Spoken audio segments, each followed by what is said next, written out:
seorang entrepreneur, content creator, cover artist juga, skincare guru, terus hair model, fashion model, terus food and resto reviewer juga. Dan banyak kamu sekali. kelahiran berapa? 2006. Oh, 2006 itu aku udah patah hati keberapa kali ya gitu. Apa Aku tuh? tuh pengen punya sesuatu, tapi aku belum bisa cerita. Oh jangan. Nah, Kalau ini tapi- jangan cerita. Tapi karena itu, Oke. karena aku memplanning, Oke. malah nggak jadi-jadi. Nggak jadi-jadi. Yang jadi yang duluan spontan ini dulu. Gitu. Oke, cukup. Can't stop. Ngobrol ringan, insight nendang.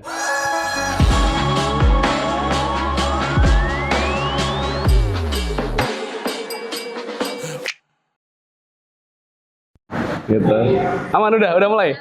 Hai Genstock, balik lagi kita hari ini di episode keempat. Kemarin kita sempat ngobrol womanpreneur gitu kan sama Selda. Terus kita juga sempat ngobrol juga kemarin sama Bima. Terus tadi juga sama Mas Doni. Hari ini kita akan ngobrol di episode keempat ini sama seseorang yang kayaknya dalam hidupnya banyak sekali shifting ya. Kalau aku lihat-lihat sih dari awalnya VJ, terus tapi juga model iya, nyanyi iya. Terus sekarang juga berkecimpung di dunia bisnis iya.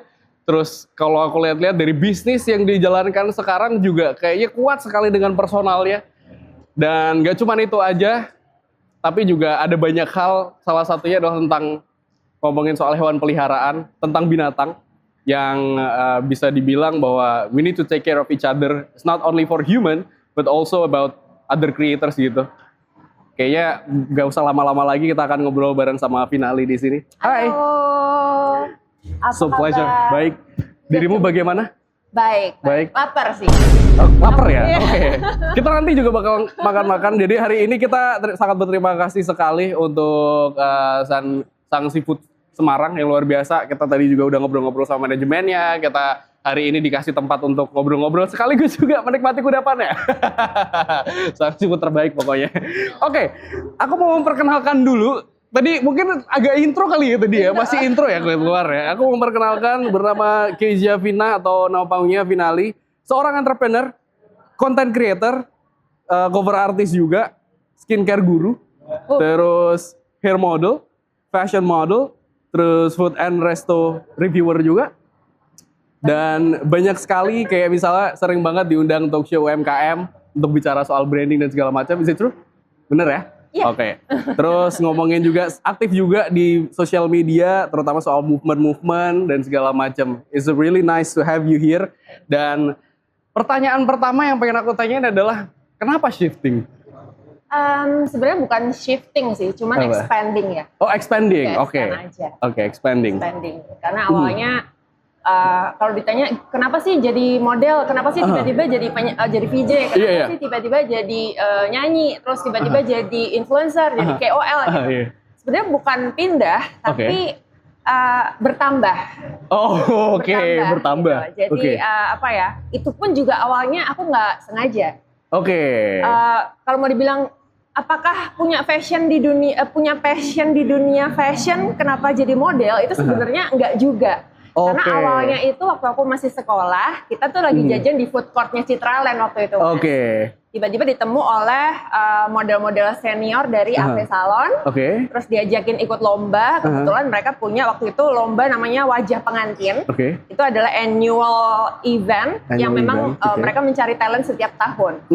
I see. Dari situlah mungkin karena aku tinggi ya, jadi oke nih bagus nih jadi model Iya. gitu. Jadi akhirnya menang, Tenang. Oke. terus jadi model Oke. sampai sekarang. Oke.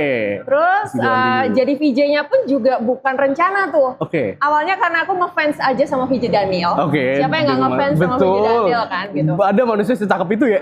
Dan sekeren itu, Iya, gitu, sekeren itu how he gitu. present everything Bener, itu bener, jadi everything. hidup banget. Bener, gitu. bener.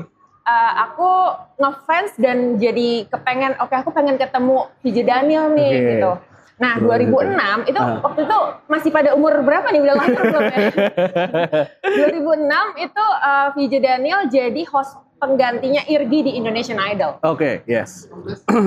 Aku bukannya pengen jadi penyanyi, tapi pengen ikut idol karena motivasinya pengen ketemu Ketemu VJ VJ. Daniel, that's it, Oke, anak oke. muda ya, pengen Iya, ketemu bener. idolanya. Bener. Terus aku gagal di babak sebelum SMS voting. Pulang ke rumah, tiba-tiba ada lagi tuh iklan MTV VJ Han audition di kota Solo. Oke. Besoknya aku langsung berangkat ke Solo, naik bis, Oke, wow. ikut audisi, nggak tahu harus ngomong apa. Oke. Jadi modal nekat sebenarnya. Dan tiba-tiba kayak mungkin law of attraction ya. Wah, udah ini ngefans dari dulu, Ini pengen nih. ketemu, pengen kenal VJ Daniel, tiba-tiba menang. Oke. Jadi 12 besar finalis, 12 besar, dan itu oke. semuanya bule. Aku doang yang cewek dari Semarang, Medok, Iya, Jowo. betul Jowo ya. Malah menang Coba. gitu. Malah menang ya? Menang, Oke. gitu. Menang, dan aku jadi VJ MTV perempuan pertama yang menang di MTV VJ Han. Damn, wow, it's a huge thing. Iya, That was a huge jadi thing. kayak benar-benar aku nggak ngerti nih, nggak ada plan sebenarnya. Iya. Terus udah itu mungkin karena koneksi ya, jadi aku mungkin akan, aku pikir oke, aku suka nyanyi nih, aku pengen nyoba rekaman gitu. Habis itu aku balik ke Semarang karena mungkin sudah ada koneksi itu tadi, dan aku suka makan. Jadi kalau aku nemu restoran, misalnya nih aku lagi di Sang Seafood, kok enak ya? Itu aku nggak bisa keep sendiri, Mas. Oke. Aku harus posting, aku harus Harus ya? ngasih tahu teman-temanku nih enak loh beneran gitu. Awalnya tuh kayak gitu, jadi hanya passion aja. Terus jadi banyak business owner yang minta tolong untuk di-reviewin, karena aku sudah punya komunitas sesama pecinta makan gitu. Awalnya itu. Nah, dari situ nambah lagi nih. Karena sudah kenal brand owner dari restoran, dari hotel, dari salon. Kita ngobrol, mereka tuh ternyata punya keresahannya masing-masing. Jadi ada yang butuh KOL, ada yang butuh dipromoin, ada yang butuh content creator, ada yang butuh tolong dong bikinin event gitu. Based on mungkin dari koneksi dan networking yang sudah aku bangun sejak 2003 ini, jadi aku punya banyak kenalan ya yang bisa bantu. Justru bukan aku yang hebat, tapi malah orang-orang yang aku kenal ini yang hebat. Nah, dari situlah baru aku bentuk tim untuk kebutuhan klien ini gitu. Akhirnya jadilah yang namanya Gampil. Betul. Gampil ini kan juga sebenarnya filosofinya karena aku hanya memudahkan mereka gitu. Memudahkan untuk mencarikan koneksi gitu. Semarang banget ya namanya, Gampil. Iya. Semarang banget ya namanya. Semarang. Gitu. Dari situ akhirnya terciptalah Gampil. Apakah itu bisnis pertama ataukah pada akhirnya sebelumnya ada lagi bisnisnya? Sebelumnya ada, aku punya skincare organik namanya Live. Live. Live itu sebenarnya kan homofon dari kata live hidup dan live daun. Jadi kita tuh menjual organic skincare yang memang sudah certified bahan-bahannya dari EcoCert Paris. Dan itu tuh juga awalnya nggak sengaja juga, bukan yang di-plan secara detail, enggak. Hanya karena muka aku waktu itu bermasalah kulitnya. Aku bergabung dengan komunitas organic skincare. Kebetulan ada satu orang yang aku value-nya klik banget. Kebetulan dia adalah seorang formulator yang memang certified dari Kanada gitu. Akhirnya buatin aku formula deh buat muka aku. Kok cocok gitu. Rasanya aku pengen bagiin buat teman-teman yang berkebutuhan. Mungkin kulitnya ada eksim atau jerawat nggak sembuh-sembuh. Akhirnya aku buatlah Live ini gitu. Nah, satu sisi ada lagi kerinduan aku yang aku tuh suka, bukan sombong ya, cuma maksud aku tuh suka berdonasi kepada hewan-hewan terlantar. Aku sering kayak cat stray feeding, ngasih makan hewan anjing, kucing. Tapi kalau mau itu dari dana aku sendiri kan nggak seberapa. Jadi aku aku punya bisnis ini, gimana kalau aku combine sama kebutuhan aku untuk berbagi kepada hewan gitu. Jadi aku mau nyisihkan sekian persen dari revenue dari Live untuk memang kita alokasikan untuk menolong satwa terlantar teraniaya gitu. Makanya jargonnya Live adalah help you, help them. Artinya Live ini bisa membantu kamu menyembuhkan muka, tapi kita juga membantu them gitu, mereka. Gitu. Sebenarnya pada akhirnya jadi sebuah movement ya, bisa dibilang gitu nggak sih? Iya, benar sih. Dan jadi sebuah komunitas gitu. Pertanyaan gue adalah gini, menjalani kesibukan yang sangat, maksudnya juggling banyak hal gitu. Bisnis iya, masih model iya, terus content creator iya, reviewer iya, segala macam gitu. Gimana menikmati hidup dengan schedule yang tight banget? Justru dengan kesibukan ini karena mungkin aku passionate di dalamnya ya. Jadi malah sangat menikmati. How do you define passion? Sesuatu yang aku suka dan tiba-tiba karena ini jadi aku mencintai, melakukan apa yang aku cintai, dan akhirnya aku harus mencintai apa yang aku lakukan. Itu yang namanya passion sih. I see. Wow. Deep ya, kita ya. Baru awal loh, segmen 1 kita udah ngomong ini gini. Ternyata bukan shifting, tapi sebenarnya semua masih berjalan gitu, sih, ya. expanding kan. Sampai sekarang pun juga model masih ada. Kalau masih ada yang mau meng-hire model senior tua ini ya, veteran ini ya, nggak apa-apa gitu, masih bisa. Gitu. Kagak tua lah, jiwanya muda pasti. Kita mau semua yang di sini masih Enggak muda. loh, justru tuh model-model sekarang pada Gen Z yang kalau kita kenalan, kamu kelahiran berapa? 2006. Oh, 2006 itu aku udah patah hati keberapa kali ya gitu. Tapi yang penting spiritnya muda. Ya, Spiritnya harus, muda. harus. Age is just number. Apa? Oh, Ini iya, banget kan? dia sih. Tapi apa yang didapat ketika dulu? Gini, salah satu hal yang lag ya, maksudnya ketimpangan yang terasa di era sekarang adalah prosesnya tuh banyak yang di shortcut. Kayak misalnya dulu deh dirimu Betul. ke VJ MTV, ngelewatin fase di mana harus ya naik bis dulu Bener banget. ke Solo segala macam, terus harus ngelewatin ya audisi yang begitu ketat. Sekarang audisi online semua gitu, Benar, bisa dari benar. rumah gitu. Benar. Terus akhirnya masuk ke industri hiburan yang berawal dari hanya pengen ketemu VJ Daniel Mananta, terus akhirnya kesampaian gitu, dan akhirnya banyak hal yang lain tercapai. Tapi apa sih momen-momen dari yang dulu ketika awal meniti karir yang kebawa sampai sekarang gitu, yang membekas dan kebawa? Kalau aku mungkin lebih ke proses ya. Proses ya? Aku tipe orang yang lebih menyukai proses daripada hasil akhirnya. Kita tos dulu. Oh, Gila. sama ternyata. Sama, gila. Gitu. Proses everything, man. Iya. Gila. Enjoying proses itu lebih enak sih menurut aku, dan lebih justru itu yang menambah value kita gitu. Menambah pelajaran semuanya. Oke. Proses adalah sesuatu hal yang gak bisa di skip ya sebenarnya. Betul. Memang kadang tuh kayak ngelihat, oke, sekarang tuh enak ya, mau nyanyi tinggal bikin video di YouTube udah jadi penyanyi. bener. Kalau dulu Bener, kamu harus audisi, harus ikut lomba nyanyi, harus rekaman, harus ikut idol, prosesnya panjang gitu. Tapi nggak ada yang perlu diiriin ternyata, karena memang mereka juga, para anak-anak adik-adik kecil ini nggak tahu rasanya asiknya audisi. Bener lagi. Nggak tahu asiknya kita harus berjuang sampai akhirnya di titik itu. Gitu. Aku pengen bawa obrolannya ke sini, ke tentang kebebasan, freedom. Kalau sekarang seberapa bebas freedom itu yang didapat? Freedom, mungkin karena apa ya? Karena mungkin aku sudah banyak melalui titik hidup terendah. Iya. Jadi aku mungkin sudah udah lebih legowo. Lebih legowo ya. Kalau kita nggak terlalu terbeban, everything is freedom sih menurut aku, itu lebih bebas sih. Karena gini, baru kemarin kita sempat ngobrol, kalau nggak salah sama Bima deh kemarin deh. Kita ngobrol soal kebebasan gitu, bahwa kebebasan tuh sebenarnya mahal banget harganya. Iya, benar. Dan aku baru merasakan juga dulu sebagai MC kerja gitu, yang pakaian diatur segala macam, yang what I have in mind back in the days adalah aku pengen kerja pakaian nggak diatur. Pengen secara keuangan financial harus oke ya. Iya. Karena kalau kita bebas doang nggak dapat financial, mau makan pakai apa gitu kan, kan. Betul. Terus harus banyak pengorbanan yang dilalui gitu, dan salah satunya adalah pengorbanan itu dengan proses dan segala macam. Nah, kalau di posisi sekarang dirimu, aku mendefine dirimu ini kalau dari bisnis dan segala macam melakukan banyak hal yang disukai gitu. Seberapa berat sih dulu? Maksudnya, aku pernah dengar juga, ini sebenarnya pertanyaannya pengen ke sini. Nyanyi iya? Ya. Salah satunya dulu pernah dipaksa oleh produser untuk menyanyi, tapi sebenarnya itu bukan gue banget gitu. Oh benar, iya. Elaborate soal itu deh. Jadi dulu tiba-tiba setelah VJ-han aku dikontrak dan jadi pemenang, itu aku dikontrak eksklusif. Selama 6 bulan. Kebetulan apesnya MTV Singapura bangkrut. Jadi dijualah ke MTV Global TV lokal Indonesia gitu, dan aku harus mengakhiri kontrak mau nggak mau, karena aku masih terlibat dengan Singapura. Nah, setelah itu aku menggunakan link yang aku punya dari setelah interview dengan para musisi gitu ya, dengan para manajer untuk masuk ke label. Karena waktu itu cara untuk menyanyi harus masuk label.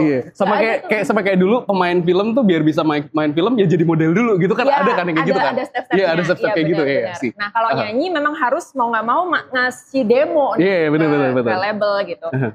Dan label yang mau itu tuh jarang gitu ya. Ibaratnya karena demand-nya sedikit tapi supply-nya banyak. Jadi kan otomatis harus sangat selektif. Selektif, iya benar. Dan dulu belum ada independen deh. Belum ada kayak sekarang kagak ada tuh. Nggak ada. Iya tuh bener. Iya, nah dari situ jadi ketika ada yang mau, kita udah bersyukur banget. Betul. Tiba-tiba ya udah, oke, nyanyi lagu ini, aransemennya seperti ini, Vina menyanyinya harus bergaya seperti ini, yang which is sebenarnya itu bukan aku banget gitu. Yes. Aku tuh mungkin agak energetik dan liar gitu ya mungkin ya kalau nyanyi pecicilan, tapi aku disuruh menjadi cewek Kyowo. Bisa dilihat di YouTube, finale judulnya Peri Hati, itu di situ aku disuruh menjadi cewek Jepang Gyaru yang imut-imut Kyowo gitu. Rambutnya cepol 2 kayak Chibiusa, Sailor Moon gitu. Ya itu juga aku menganggap itu kayak aduh ini pembunuhan karakter. Aduh, saya pernah merasakan gitu. seperti itu lagi. Iya, cuman ya udah namanya kita udah pengen nyanyi dan udah dikasih kesempatan, ya udah bagaimana kita mencintai apa yang udah kita lakukan lah gitu. Ya udah akhirnya jadi passion, mau nggak mau nyanyi dan ketika kita sudah menyelami peran itu ya udah akhirnya enjoy aja. Cuma kalau mau dibilang bebas atau enggak ya itu tadi sebenarnya nggak bebas. Nggak bebas. Nggak bebas.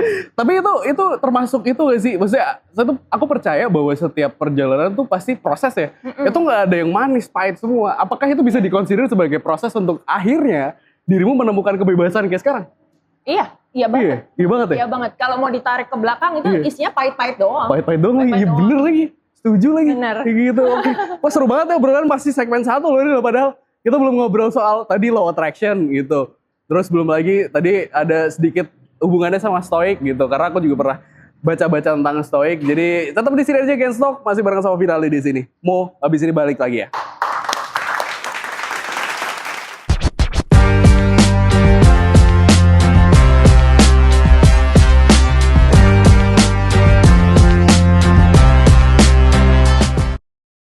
Segmen 1 apa nih? Aku nggak mau terpaku sama ini, biar lebih ngalir aja gitu. Dari hubungan gitu. Kita balik lagi.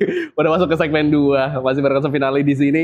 Barengan sama saya Mo juga. Kita masih ngobrol-ngobrol tadi proses transisi seorang Finale dari VJ terus akhirnya dengan susah payahnya pada saat itu. Terus akhirnya sekarang menjalani, ini bisa dibilang mimpi gak sih? Mimpi dulu? Mimpi buruk. Enggak, maksudnya bukan mimpi buruk, mimpi yang dulu diinginkan. Oh iya, gitu. Mimpi termasuk salah satu rencana yang tiba-tiba aku inginkan dan akhirnya kecemplung aja gitu. Oke. Tadi kita udah ngobrol soal prosesnya yang wah, tough lah, bisa dibilang tough lah. Apalagi zaman dulu belum kayak sekarang ya. Audisi lewat online, bisa lewat meeting lewat Zoom, dulu mana ada gitu ya. Kagak ada dulu ya. Tapi apa yang didapat? I mean gini, aku merasakan sebagai dulu pada saat masih berkarir sebagai seorang MC, terus akhirnya sekarang shifting sebagai seorang ya entrepreneur lah, bisa dibilang entrepreneur, pengisi suara segala macam. Ada sisi-sisi di dunia entertainment yang akhirnya kebawa, yang diperlakukan untuk ke bisnis. Kalau dari versinya Finale sendiri seperti apa?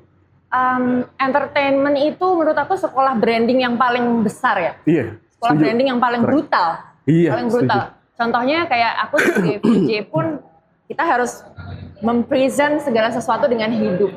Gimana caranya memberikan energi di dalamnya. Kayak misalnya contoh, kita itu masuk dalam ketika kita pitching sama klien, Mas. Iya, betul. Contoh nih ya, kayak misalnya kalau kita, hey guys, welcome back on MTV WhatsApp, the only Indonesian entertainment news program in only 5 minutes. Yes. Itu lempeng. Tapi kalau kasih energi gitu, hey guys, it's me Vina and welcome back on MTV WhatsApp, the only Indonesian entertainment news program in only 5 minutes. Finale everybody! Everybody! Finale! Gila, Pops MTV masih betul. Beda gitu. Iya, kayak kita ngobrol, kalau kita lemes, itu kan klien juga nggak tertarik iya, gitu. Bener. Jadi aku belajar di dunia VJ gimana mempresentasikan sesuatu dengan memberikan energi dan hidup di dalamnya. Gitu. Kita harus passionate gitu. Terus di dunia menyanyi, di dunia model pun bagaimana caranya memberikan nyawa dan rasa di dalamnya. Bahkan penyanyi aja yang kadang nyanyinya nggak pakai jiwa itu beda diterima sama audience. Karena semua orang suka cerita, semua orang suka diceritain. Wah, terima kasih sekali Mbak. Semua orang suka terlibat emosi di dalamnya gitu. Jadi ya itu mungkin yang aku pelajari di dunia entertainment. Sama mungkin lebih ke gimana harus konsisten dan tetap relevan ya Mas ya. Karena kayak contohnya penyanyi-penyanyi zaman dulu pun mungkin sudah banyak yang dilupakan gitu. Tapi kalau misalnya ada yang di rebranding, di recycle, kayak misalnya contohnya Phil Collins gitu, yang You Will Be In My Heart. Itu kan zaman kita kecil nih ya, TK kan, TK SD. Sekarang anak Gen Z tahu semua Tahu, karena iya. dinyanyikan ulang. Nah itu Betul. contoh untuk Iya. kita harus tetap konsisten dan relevan. Iya. Aduh ini wangi Terima kasih banget, ya Mbak ya. terima kasih. Everybody terima kasih buat Sang Seafood istimewa. Kita ada lobster di sini, ada kepiting. Kayak masak lada hitam nih kayak ini. Oh iya kayaknya hitam-hitam. Terus ada clam segala macam. Oke, kerang hijau. Nanti habis ini kita sambil makan tapi selesain dulu tadi ceritanya. Oke, ya itu sih. Jadi lebih ke pertama kita harus memberikan energi di dalamnya. Itu ngaruh saat ketemu orang, saat pitching, saat ngobrol. Terus memberikan rasa dan nyawa di dalamnya. Customer pun tuh suka sesuatu yang relate, yang nyambung, yang connecting gitu loh. Sama itu belajar untuk konsisten dan relevan. Oke. Jadi penyanyi senior, artis senior mungkin banyak yang terlupakan, tapi tidak sedikit juga yang memang masih diterima di generasi muda. Iya, bener, itu karena mereka konsisten dan relevan aja. Tahun kemarin kalau nggak salah nonton konser tiga dekadenya Dewa 19 yang di Solo. Itu ternyata Gen Z banyak banget ya. Kayak kok bisa tahu ya pada ya ternyata ya. Gitu. Karena lagunya juga relate ya. Bener. Sheila on Seven juga masih sampai Iya sekarang. bener lagi. Kita sambil menikmati kudapan sepertinya oke gitu. Oke, silahkan. Ya. Yes. Ini the best nih. Kita punya lobster, kita punya ini. Oke, tapi kita sambil ngobrol lagi. Oke. Pada akhirnya setelah berkarir sebagai seorang VJ, sebagai seorang model, running bisnis, gampil ya. Gampil. Dan sesuatu hal yang tadi setuju, sebagai seorang yang pernah di bidang entertainment, banyak hal yang kita tuh jadi sorotan dan itu tuh jadi sesuatu hal yang harus diperhatikan sampai every little detail things. Dalam branding apakah menurut dirimu juga sedetail itu? Harus sedetail itu? Harus sedetail itu sih, karena personal branding menurutku is everything sekarang. Sure. Bahkan kalau kita jual produk pun, itu ternyata setelah aku mempelajari ya sedikit banyak pengetahuan dan hasil sharing, itu para customer ini nggak cuman membeli produk kita, nggak cuman nyari service atau jasa kita, tapi kadang tuh mereka mencari siapa orang di dalamnya, siapa orang di belakangnya, apa tujuan dia bikin, gimana reputasi, nama baik dan sebagainya. Gitu. Kayak contoh misalnya, contoh nih ya, ada 4 restoran seafood baru nih, contoh. Yang pertama adalah pemiliknya nih orang kita nggak kenal. Yang kedua pemilik restoran seafood adalah seorang pengacara misalnya. Yang ketiga memang ahli biota laut kayak pemiliknya Sang Seafood. Yang keempat adalah foodie, food blogger Instagram. Dua yang paling laris yang mana nih kira-kira? Food blogger sih. Yang food blogger kan, karena dia punya trust. Dan yang punya biota laut kan memang ahli seafood. Pasti ini gitu. Nah, itulah maksudnya personal branding itu menurut aku penting sekali. Apakah jadi gini? Branding, passion, terus juga kita ngomongin soal marketing, sales, itu keyword yang belakangan ini tuh lagi sering banget diobrolin sama Gen Z gitu. Apalagi kayak, wah kita ngomong personal branding segala macam, wah ini. Tapi kadang-kadang gini, dilemanya adalah apakah kita perlu untuk jadi orang lain untuk membentuk personal branding gitu? Justru personal branding itu harus menjadi jujur sama diri sendiri. Dan memperkuat itu, menonjolkan itu. Bukan untuk fake. Menurut aku itu ya. Jadi misalnya kita pecicilan nih aslinya. Wah aku pengen personal branding ala Putri Solo yang kalem. Itu nggak akan berhasil. Karena kamu tipu diri sendiri. Benar-benar. Dan kamu mem-PHP orang lain. Setuju. Tapi kalau kamu berhasil menemukan jati diri dan kamu jujur, kamu menghidupi value-mu, kamu menghidupi karaktermu, itu jadi personal branding yang effortless. Dan akan malah justru banyak diterima sama banyak orang. Kalau kita bicara soal Gampil, itu berarti ini kan sebenarnya masih talent agency kah atau seperti apa? Kalau banyak orang sih kayak agensi Palu Gada ya, kayak whatever you want, we got it gitu. Bener.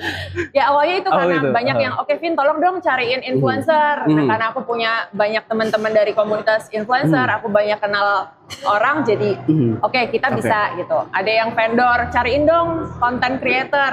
Aku cariin lah ini fotografer, videografer yang karena aku pernah bekerja bareng dengan mereka, jadi aku kenal gitu. Terus ada yang aku buatin event dong, kebetulan partnerku adalah seorang event organizer, jadi ya udah gitu.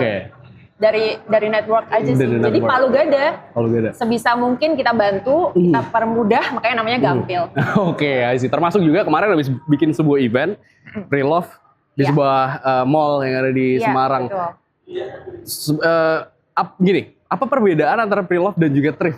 Ini dua hal yang lagi ramai juga nih diperbincangkan nih gitu kan. Sebenarnya tuh artinya tuh sama. Artinya sama. Artinya Oke. sama. Cuman thrift itu konotasinya entah kenapa sekarang jadi negatif, agak sedikit negatif karena banyak orang yang mikir thrift itu tuh kayak dari bal-balan baju yang karungan limbah. Itu kan sebenarnya baju limbah dari luar negeri yang entah punya siapa, itu bekas apa. Tidak diinginkan di negara tersebut, mau dibuang ke negara yang memang menjadi penampungan terakhir. Mampirlah ke sini, terus gimana lah, entah gimana itu ada politiknya mungkin ya, dijual secara murah dan lain sebagainya. Nah, itu kan mengganggu industri dalam negeri justru. Betul lagi. Iya. Nah, sedangkan kalau pre-love ini, aku membuat pre-love, why not pre-love namanya itu sebagai wadah untuk jual beli, titip jual, wadah orang yang mau mencari barang yang tadinya mungkin mereka tidak punya alokasi dana ke situ karena harganya mungkin mahal, tapi dengan kualitas pernah dipakai, otomatis harganya kan lebih turun ya. Mereka jadi bisa beli gitu. Nah, yang punya pun juga seneng karena lemarinya udah kurang banyak nih. Antara gini biasanya, apakah karena memang sudah berkurang banyak dan memang sekarang sudah tidak dipakai, atau punya kesempatan untuk beli baru lagi? Itu dia, motifnya biasanya gitu kan? Cewek, Iya kan? benar. Jadi kalau pre-love tuh lebih kayak, ini barang yang lebih punya value menurut aku ya. Jadi pernah dicintai dan sudah siap untuk dicintai kembali. Oke. Asik. Gitu Wah, langsung kita sambil makan kali ya. Kita sambil makan ini sebagai seorang food, apa sih nyebutnya, food reviewer, food blogger atau apa Iya nih sih? sekarang food blogger, foodie, ada foodie, foodie juga. bener. Aku sih lebih ke foodie sih. Kalau di komunitas Finali namanya Sobat Jajan. Sobat Jadi kita Jajan. Sobat Jajan gitu. Sobat jajan, jajan. gitu ya. Oke, asik. Oke, kita sambil makan, guys. Makan guys. Hari ini kita punya ini kerang hijau, ada lobster, ada Lobsternya menarik sih. kepiting. Oh, silahkan. Digeser ke sana, agak digeser ke sana. Kita ngambil dikit aja nanti. Oke, saya mau ngambil ini deh, yang deket dulu deh. Berarti kalau misalnya kita bicara soal apa tadi, food blogger atau foodies lah ya nyebutnya, foodie ya. Foodie itu berarti sebuah kebetulan kah? Atau Awalnya karena memang aku adalah seorang foodie. Foodie kan artinya seseorang yang suka makan. Iya.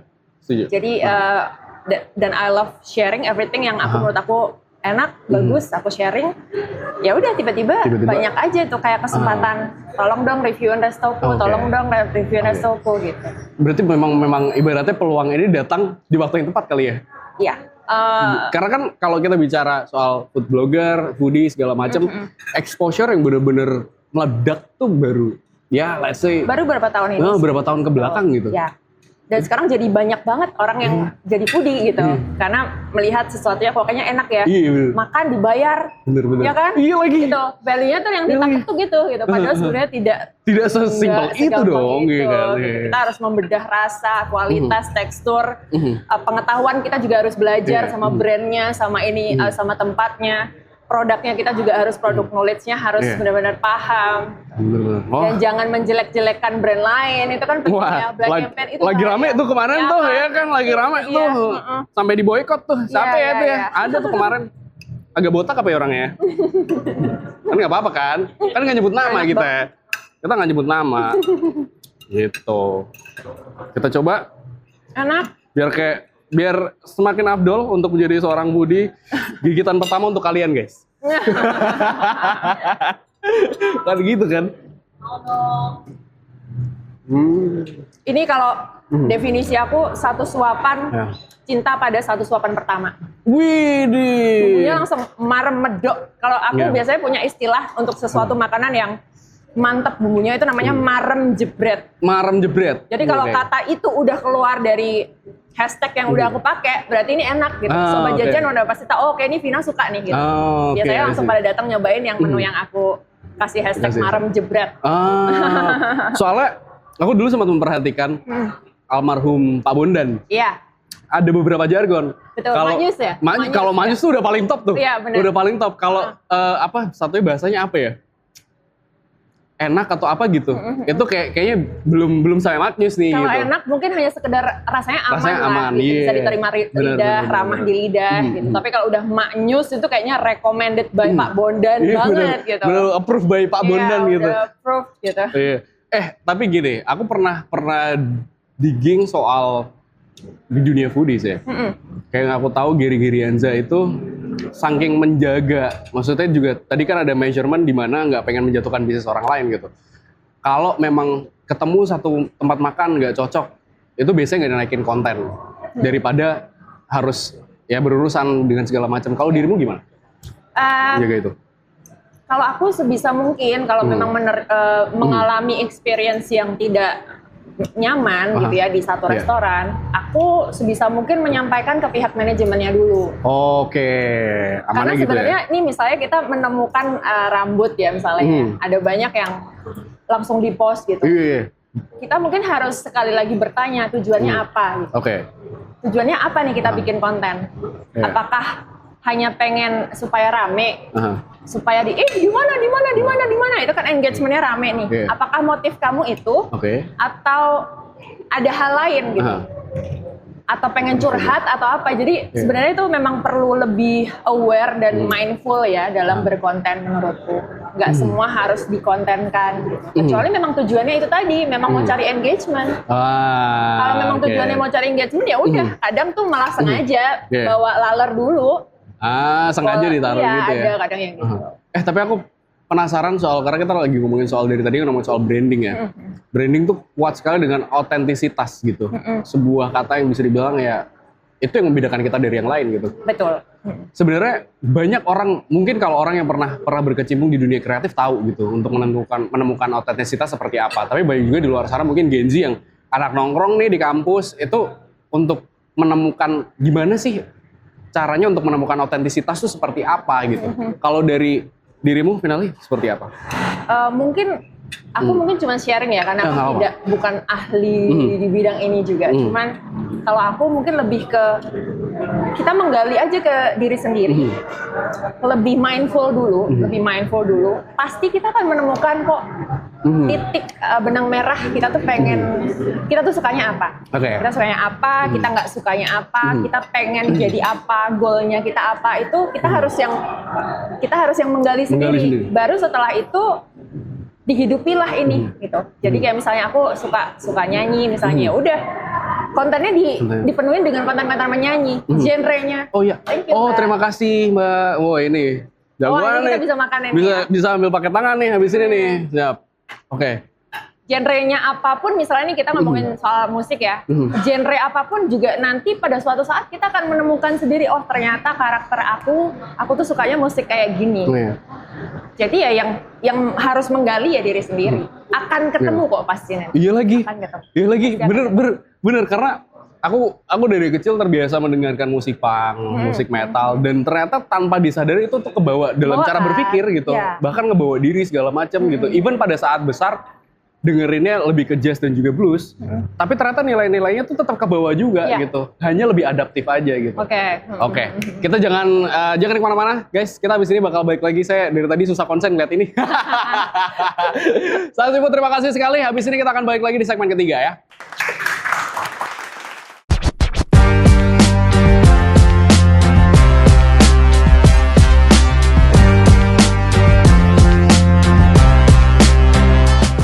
Dan finale di sini. Aku penasaran tadi ngobrolin soal karena ada law of attraction. Ini juga hal yang hot item diomongin sama Gen Z gitu.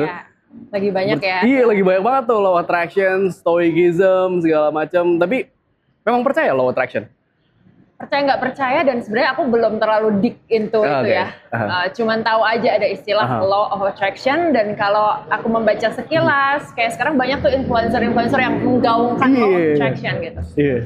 Nah, yang mereka sampaikan itu ternyata terjadi padaku beberapa tahun lalu. Contohnya kayak yang PJ Daniel tadi gitu. Karena aku dari SM waktu sekolah, sering aku presenting di depan kelas ketika jam istirahat. Pakai penghapus kapur.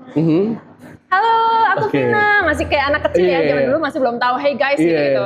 Itu aku berpura-pura menjadi seorang VJ MTV. Karena VJ Daniel gitu. Tiba-tiba, dan aku pengen suatu saat harus kenal sama yang namanya VJ Daniel gitu.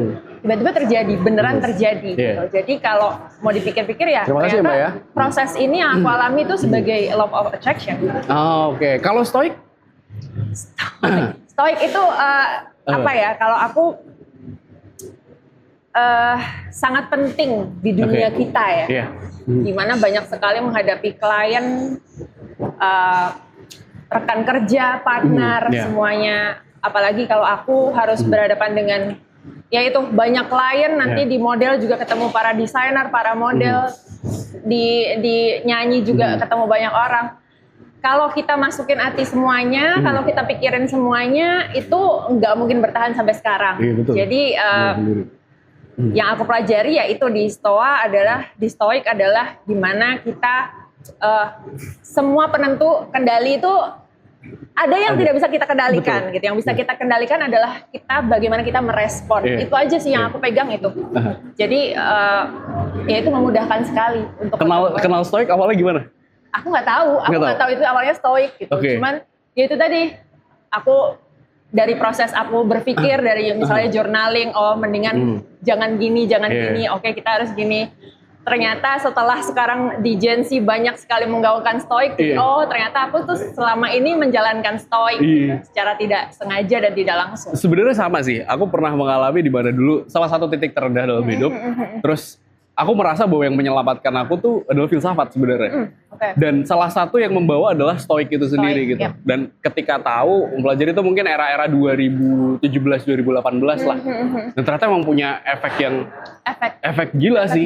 Ngefek banget gitu. Dan satu hal ternyata aku inget ada di satu buku judulnya Bahagia Menurut Atraksia. Itu ada sebuah kisah gini, dan ini menurut itu yang selalu nempel di pikiranku. Di sebuah desa ada seorang ayah dan punya anak. Terus dia hidupnya dari satu kuda.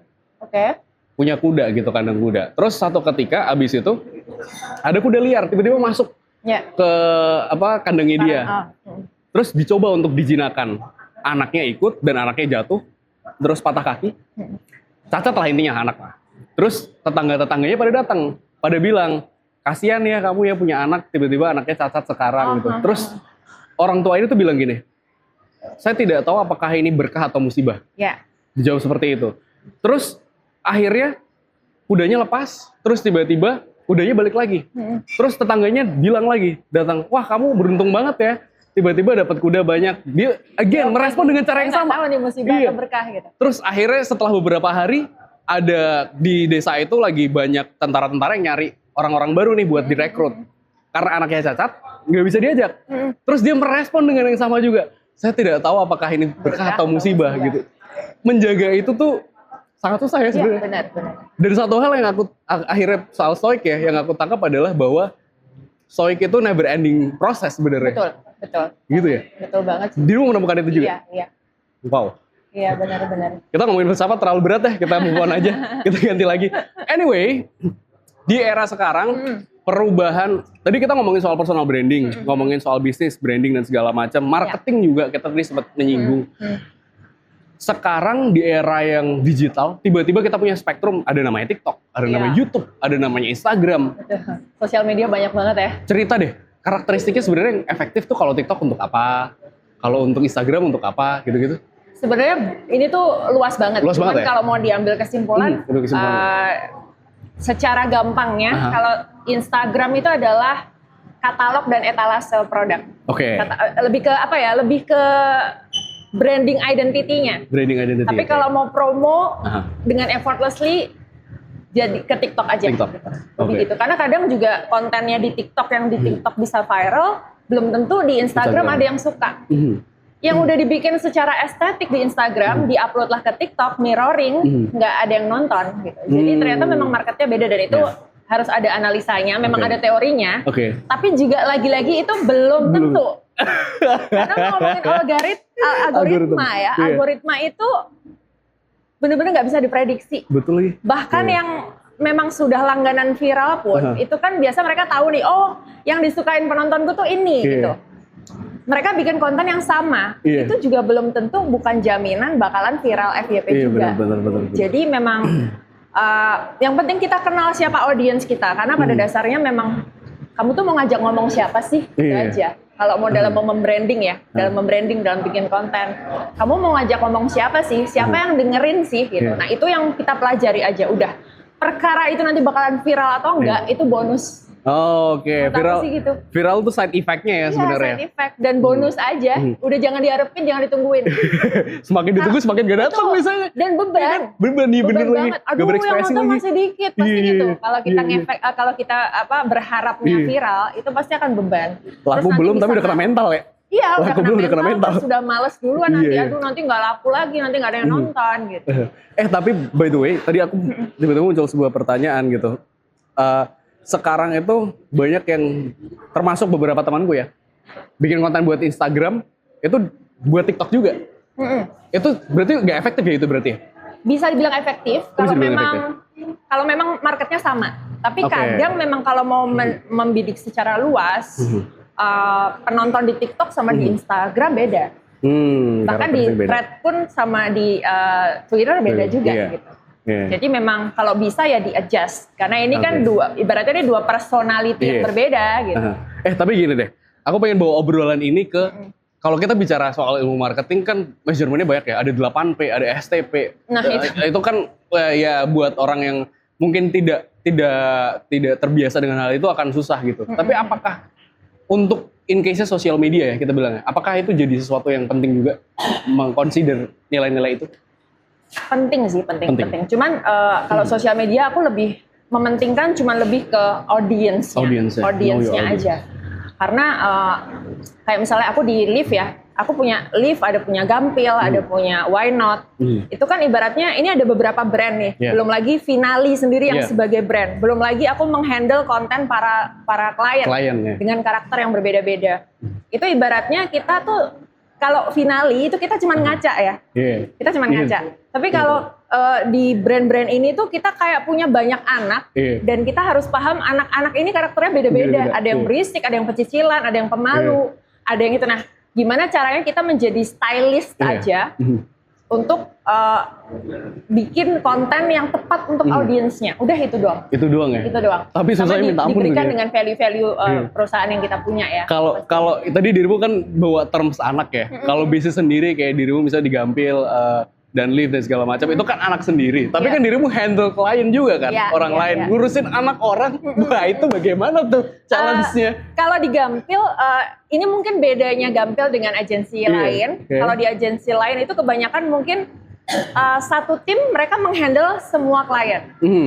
Kalau di Gampil, aku bikinkan tim under aku sebagai pilot project, tapi timnya itu aku sesuaikan dengan kebutuhan klien dan budget dan stylenya klien. Oh, I see. Jadi kadang misalnya ada satu klien pun yang punya dua bisnis, itu bisa jadi timnya yang menghandle itu beda-beda. Oh, Gitu. I see. Jadi aku sesuaikan karena kadang ada yang yang aku punya satu bar besar dan yang satunya adalah sebuah misalnya beer garden kecil-kecilan. Kecil-kecilan, ya. Itu otomatis akan berbeda. Beda, oke. Atau misalnya yang satu punya salon, yang satu punya restoran, itu timnya juga bisa beda walaupun ownernya sama. Oh. Jadi yang lebih memudahkan adalah itu aku bentuk tim under aku dan di bawahnya tentu ada profesional-profesional yang sesuai dengan kebutuhannya masing-masing brand klien. ini. Oh, oke. Jadi lebih enak sih. Iya. Jadi udah ada yang handle, udah ada yang aku delegasikan Iya, tugas dan mereka bekerja memang sesuai dengan yang nyawa yang kita Iya kasih. benar-benar. The right man on the right place lah ya Betul. ujung-ujungnya.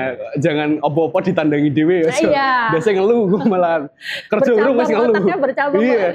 Biasanya ngeluh kerja urung wis ngeluh. Oke, kita mau main game sedikit. Jadi gini, insting duluan, mikir belakangan nama gamenya. Ada pertanyaan yang berisi 2 pilihan. Jadi nanti finali tinggal jawab mana yang lebih dipilih ya. Oke. Kita. 3 pertanyaan aja, gak usah banyak-banyak. Yang pertama, modal nekat atau modal tabungan? Nekat. Nekat, oke. Rebranding atau bikin brand baru lagi? Bikin brand baru. Oke. Bisnis plan matang atau langsung eksekusi? Langsung eksekusi. Wah ini nih, the doer nih. The doer. Karena trial Berdua. and error itu nggak apa-apa Pasti, banget. iya. Kalau kamu terlalu memplanning nanti lama-lama nggak jadi-jadi. Iya, gitu bener. Jadi. Kalau Panji Pragiwaksono pernah bilang, setiap kali memulai sesuatu, pasti itu udah pasti jelek dulu. Tapi dari situ harus diimprove Betul, gitu ya. trial and error pasti. Trial and Ada error. proses belajar dan itu nikmat kok, enak kok. Oke, membangun mentalitas kayak gitu seperti apa sih? Karena it's not meant for everybody ya. Karena aku tahu bahwa untuk mental berani untuk mencoba, itu nggak untuk semua orang. Tapi aku percaya bahwa itu bisa dilatih. Gitu. kan banyak nih misalnya Gen Z tiap kali mau bikin bisnis atau punya konsep di kepala, mentok di kepala, atau kalau nggak udah eksekusi tapi nggak ada apa continuity-nya, nggak sustainability. Gimana? Mungkin lebih ke sharing aja ya. Mungkin lebih ke nggak apa-apa, sharing. Aku memulai model, memulai menyanyi, memulai presenting, memulai gampil, memulai live, memulai why not, itu dari modal nekat tadi. Modal nekat. Okay. Dan tiba-tiba kepikir spontan, langsung aku eksekusi di tempat. Tentunya mungkin kita harus menemukan tim dan partner yang tepat ya. Kalau kita handle sendiri mungkin tidak akan berjalan gitu. Tapi ya itu tadi. Nah sebenarnya aku tuh punya satu mimpi. Aku tuh pengen punya sesuatu, tapi aku belum bisa cerita. Oh jangan. Nah, kalau ini jangan cerita. Tapi karena itu, karena aku memplanning, malah nggak jadi. Nggak jadi. Yang jadi yang duluan spontan ini dulu. Gitu. Itu benar. Jadi ya itu nggak apa-apa langsung aja dan kalau bisa memang harus menemukan tim dan partner yang tepat ya. Karena kalau kita ngomongin soal bisnis, kita tuh bisa jalan cepet. Sendirian tuh bisa. Tapi kalau kita mau jalan panjang, jalan lama, sustain, itu memang harus rame-rame. Harus ada partner lah, at least. Partner atau tim yang value-nya sama. Oke, sudah proven menjalankan berbagai macam bisnis dari segi bisnis ya, dari segi karir juga proven juga VJMTV, model dan segala macam. Pasti kan ya namanya hidup kan pasti naik turun ya. Kayak bisnis misalnya. Kadang sales bulan ini omset wah tinggi banget, berikutnya wah tajlok bebas-bebasan gitu. Tapi kuncinya adalah soal konsistensi dan kedisiplinan gitu kan biasanya. Nah untuk menjaga konsistensi ini ketika kita turun dan untuk menjaga pada saat sales naik biar nggak terlalu terbawa euforia. Kalau dari versinya Finali sendiri seperti apa? Waduh, aku sih apa ya? Pokoknya intinya. Kalau aku tuh lebih ke mengalir sih sebenarnya. Mengalir. Kalau pas lagi tinggi omsetnya atau aku mendapatkan banyak pujian itu aku anggap sebagai hadiah aja. Tapi kalau lagi ada masalah atau apa ya, itu baru problem. Itu yang baru kita harus kita fokus harus gitu fokus di situ gitu. Jadi ya itu proses, balik lagi ke proses aja Mas. Bukan yang sesuatu yang gimana ya nanti kalau omsetnya rendah terus menyerah kayak gitu. Mungkin lebih ke dari kita paham bahwa ketika kita di atas itu memang lagi di atas aja. Kalau di bawah ya memang itu saatnya kita bekerja lebih keras, harus lebih fokus dan lain-lain. Kalau kita paham itu, jalan aja sih menurut aku. Kesehatan mental gimana di tengah schedule dan permasalahan? I know, and sebagai seorang entrepreneur tuh masalahnya banyak, tiap hari ngadepin masalah mulu gitu. Menjaga kesehatan mental itu ya kalau kata Mbak Ian kayaknya Cik Finanya agak-agak gitu. Agak-agak tuh gimana? Tapi doing sport juga kan? Ya sport. Cuman sekarang aku barusan ada cedera HNP, jadi nggak bisa olahraga yang terlalu beban gitu. Jadi ya paling cuma stretching di rumah aja. Ini masih di fase low-nya aku kebetulan. Jadi beberapa bulan ini memang aku masih rehat. Aku sempat kosong sekali. Aku hanya mendelegasikan tugas ke tim yang sedang berjalan, proyek-proyek yang sedang berjalan dan tidak mengambil proyek baru pada saat itu karena aku sakit. Aku sakit, sebelumnya juga aku berkabung karena anjing kesayanganku meninggal gitu. Jadi kayak bebannya masih ini, cuman ya memang kita bersikap profesional aja. Kebetulan memang sudah ada tim masing-masing, jadi aku terbantu sekali sih dengan ada tim itu. Cuman baru sekarang ketika sudah mulai merasa energinya kembali, baru mulai berkegiatan lagi gitu. Adjustment-nya susah nggak? Maksudnya setelah bed rest terus tiba-tiba lumayan agak kaget. Wah itu biasanya kan perlu adjustment yang gitu kan. Benar-benar lumayan agak kaget. Tapi untungnya itu tadi menurut aku tim is everything ya. Partner dan tim itu sangat membantu. Jadi memang harus mencari partner dan tim yang solid dan yang tepat satu value lah gitu. Jadi aku terbantu sekali sih dengan adanya tim. I see. Satu hal yang aku tarik kesimpulan dari obrolan tentang bisnis ya dari tadi ya, adalah bisnis itu nggak cuma soal kita sales, nggak cuma soal marketing branding, tapi it's about system di dalamnya. Gimana cara untuk membentuk sistem yang baik? I mean, kayak tadi kita ngomong soal stoik, sesuatu hal yang bisa kita kendalikan adalah diri kita sendiri. Sementara kalau kita hire orang, bikin sebuah tim, itu kan di luar kendali kita nih secara personal segala macam. How do you screening untuk orang-orang yang masuk ke dalam tim? Awalnya aku mencari tim itu juga dari value brand ini ya. Jadi aku misalnya Live itu kan kita helping, kita caring, dan kita membantu hewan-hewan terlantar-telantarnya ya. Otomatis yang masuk ke dalam tim aku adalah orang pecinta hewan. Oke. Gak mungkin aku menseleksi orang yang gak suka hewan. Contohnya itu seleksi awalnya ya. Setelah itu memang aku biasanya mengajak teman-teman untuk menghidupi brand di dalam ini. Jadi ya udah sudah sinkron dulu gitu, sudah sinkron. Dan kalau memang ada kendala, biasanya aku adalah orang yang bukan SP1, SP2 pecat.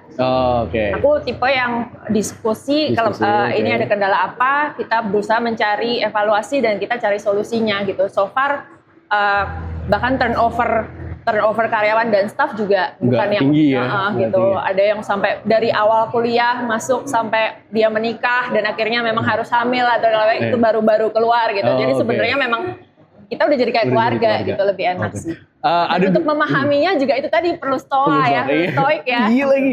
Oke, aku mau kasih 2 pertanyaan terakhir. Satu ada kaitannya dengan yang tadi, sebelum nanti kita ke closing, adalah berarti salah satu yang jadi measurement di dalamnya adalah vibration. Iya. Gitu ya, vibration itu jadi sesuatu yang penting ya. Vibrasi dan energi. Vibrasi dan energi, oke.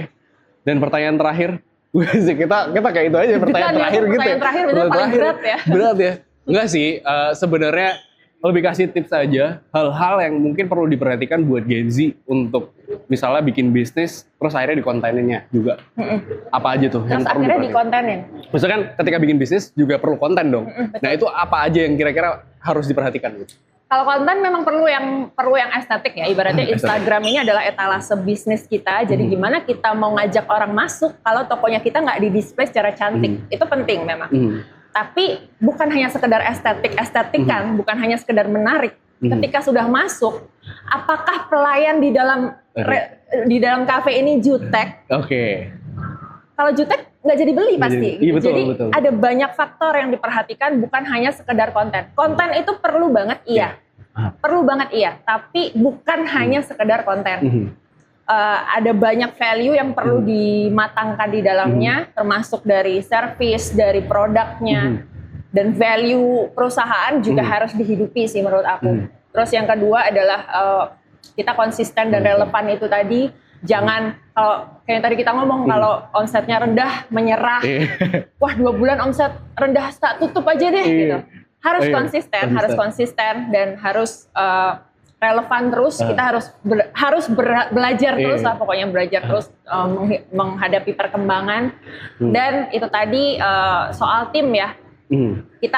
Kita bisa kerja cepat kalau kita sendiri, tapi kalau kita mau long term itu harus bentuk tim dan partnership yang kuat, yang tentunya sama-sama energinya, harus sama-sama value-nya, harus sama-sama vibrasinya.